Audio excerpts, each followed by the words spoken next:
Hello दोस्तों, कैसे हो आप सभी। स्वागत है आपका अपने यूट्यूब चैनल पर। तो जैसा कि आपको पता होगा कि हम हिस्ट्री का रिवीजन कर रहे हैं, जो भी नया एक बैच में चल रही है जिसे कि नवीन सर करवा रहे हैं, तो उसका हम रिवीजन कर रहे हैं। और आज ही उनकी क्लास नंबर 10 है हिस्ट्री की, जिसका हम रिवीजन करेंगे। और जो आप ये पीडीएफ देख पा रहे हो, ये आपको हमारे टेलीग्राम चैनल पर मिल जाएगी। वहाँ पर आपको ये हैंड रिटन नोट्स मिलेंगे, तो ये पीडीएफ आप वहाँ से डाउनलोड कर सकते हैं। और टेलीग्राम चैनल का लिंक आपको डिस्क्रिप्शन में मिल जाएगा। तो चलिए शुरू करते हैं वीडियो को। तो आज सर ने मोहम्मद बिन तुगलक के बारे में करवाया था। इसका शासनकाल 1325 से 1351 तक था। दिल्ली सल्तनत का सबसे शिक्षित शासक था ये। इसे रक्त पिपासु भी कहा जाता है। और जो इसे अरबी भाषा, फारसी भाषा, ज्योतिष, गणित, दर्शन, चिकित्सा, तर्कशक्ति विषयों की जानकारी थी। और इसका जो बचपन का नाम था वो मलिक फखरुद्दीन था। इस उपाधि मिली थी उगलुग खान, जूना खान, अमीरुल मोमिन और जिलेलाई। इसने जो शुरुआत में इसने मुस्लिम वर्ग जो था वो इसके विरोध में था, क्योंकि इसने जो उलेमा की प्रतिष्ठा थी उसको ख़त्म कर दिया था और सभी वर्गों को शासन में समान भाग देने लगा था। इसके समय जो माली थे, लादा और पीरा, उन्हें उच्च पद दिया था। नाई था फिरोज, रसोईया था मक्का, इन्हें भी उच्च पद दिया था इसने।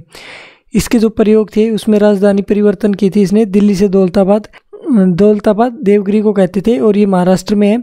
और इसे पहले कुतुबाबाद भी कहते थे। और ये कुतुबाबाद नाम कुतुबुद्दीन फिरोज खिलजी ने ये नाम दिया था। बर्नी ने राजधानी परिवर्तन का कारण बताया था कि जो दौलताबाद है वो भारत के केंद्र में था, इसलिए इसने जो राजधानी को परिवर्तन की थी। इब्न बतूता ने बताया था कि दिल्ली के लोगों का घमंड तोड़ने के लिए इसने राजधानी परिवर्तित की थी। और एल श्रीवास्तव इसने बताया था कि जो मंगोल आक्रमण है उनकी वजह से इसने राजधानी परिवर्तित की थी, लेकिन ये असफल रहा था। फिर ये वापस दौलताबाद से दिल्ली गया था। मोहम्मद बिन तुगलक ने इसके बाद 2.5 वर्ष स्वर्गद्वार यानी कड़ा में गंगा किनारे व्यतीत किए थे। दूसरा, इसने सांकेतिक मुद्रा का चलन किया था, जो कि 1329-30 में किया था। टका जो कि चांदी थी उसकी जगह इसने तांबा जो कि जित्तल होता था को चलाया था। और ये भी असफल रहा था ये प्रयोग भी, क्योंकि इसमें अवैध सिक्के बनाने की फैक्ट्री शुरू हो गई थी बहुत सारी। खुरासान अभियान 1330 और 31 में हुआ था। इराक को विजय करने के लिए इसने ये शुरू किया था। और सेना को इसने 1 साल की जो एडवांस सैलरी है वो देकर भेजा था। और ये जो अभियान है ये भी असफल रहा। कराची अभियान 1333 और 37 में हुआ था। ये कुर्माचल जो कि कराची का पुराना नाम था, यहाँ पर कुमाऊं पहाड़ियाँ थी, वहाँ पर भेजा था युद्ध के लिए। और ये चीन को विजय करना चाहता था। ये भी असफल रहा था। दोआब में कर वृद्धि की थी। कर था इसका 50%, यानी 50% कर देना होता था जो किसान थे उनको।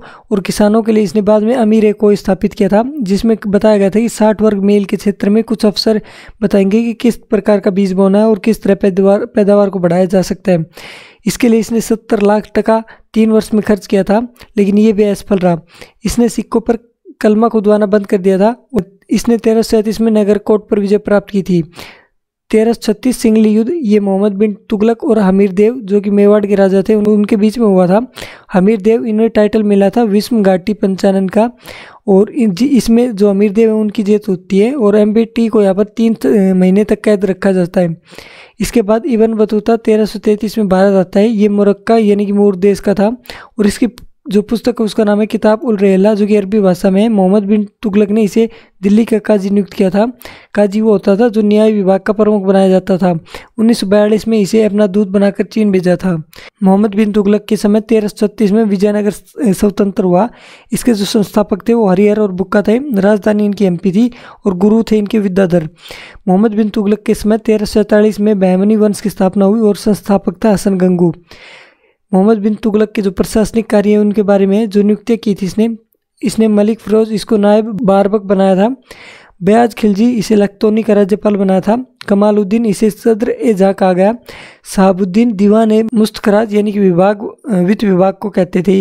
ये दिल्ली का पहला सुल्तान था जो कि अजमेर शरीफ पर गया था। दिल्ली का पहला सुल्तान था जिसने होली के उत्सव में भाग लिया था। और ये दिल्ली का पहला सुल्तान था जिसने गायों के लिए गौशाला का निर्माण करवाया था।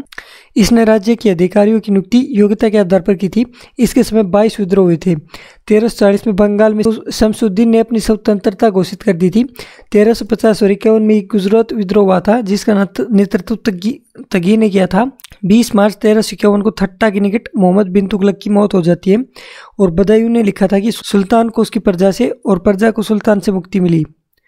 तो ये आज का लेक्चर था जो कि मैंने आपको कंप्लीट रिवाइज करवा दिया। वीडियो आपको कैसी लगी कमेंट बॉक्स में जरूर बताइए। पीडीएफ आपको हमारे टेलीग्राम चैनल पर मिल जाएगी।